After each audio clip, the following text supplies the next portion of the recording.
Ada satu bahan yang boleh buat resepi cekodok korang sedap. Nak tahu? Semuanya dalam resepi 20 minit. Siap. Jadi, first kali kita tuangkan kita punya tepung dalam 4 biji bawang merah. And then, kita gunakan juga 1 genggam ikan bilis. Daun sup kita tadi, inilah dia punya penaik selera untuk cekodok kita. Sebut perasa. Last kali baru kita masukkan air panas. Air panas ni pula kita boleh tuang sedikit demi sedikit. Kita tengok dia punya tekstur dia. Jangan terlalu pekat, jangan terlalu cair sangat. So kalau tengok adonan kita ni masih lagi pekat, jadi kita boleh tambahkan air sedikit demi sedikit. Kalau ikut resepi dia memang betul lah ikut sukatan tu 3 cawan air panas. Jadi kalau macam ni dah ngam lah untuk kita buat cekodok kita kan. Jadi kita dah sedialah untuk menggoreng. Minyak ni kita boleh agak-agak lah. Dia punya paras tu cukup untuk tenggelamkan kita punya cekodok ikan bilis nanti.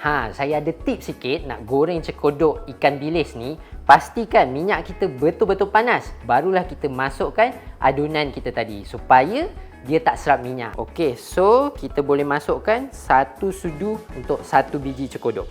Bila kita tuangkan ni, dia berbuih macam ni, maksudnya memang minyak kita dah panas lah tu kan. Tips dia lagi satu, bila nak tuangkan adunan ni, janganlah letak rapat-rapat sangat. Nanti dia melekat pula antara satu sama lain kan. Jadi lebih mudah lah kalau kita letak dia jarak-jarak sikit. Nanti dia akan jadi sebiji-sebiji cantik macam tu. Pastikan kita tengoklah juga beberapa minit, kita boleh terbalikkan dia supaya dia masak lebih sekata.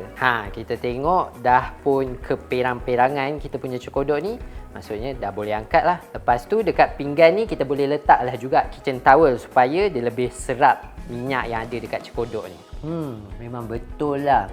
Daun sup tadi meningkatkan rasa kesedapan cekodok ikan bilis kita ni. Lepas tu korang boleh tengok lembut di dalam, rangup di luar. Jadi nak dapatkan lebih banyak resipi macam ni, jangan lupa layari website My Recipe.